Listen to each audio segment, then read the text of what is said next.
Hi అందరికీ. నేనైతే కొత్తగా సారీస్ బిజినెస్ స్టార్ట్ చేశాను. అయితే నేను స్టార్ట్ చేసి 4-5 డేస్ అవుతుంది. మీకు కూడా నేను ఆన్లైన్లో సారీస్ చూపెడితే మీకు నచ్చి తీసుకుంటారని ఒక చిన్న ప్రయత్నం అంతే. అయితే ఇప్పుడు నాకైతే కొత్త స్టాక్ వచ్చేసింది. ఇందులో నుంచి వెళ్ళి మోడల్ చూడండి ఒకసారి. ఇలా ఉంటుంది. ఇక్కడ కింద మొత్తం పట్టు బార్డర్ టైప్ ఉంటుంది.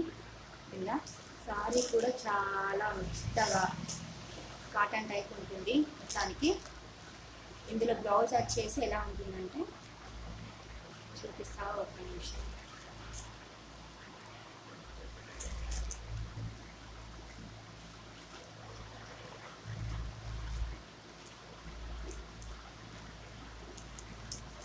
బ్లౌజ్ ఇది బ్లౌజ్.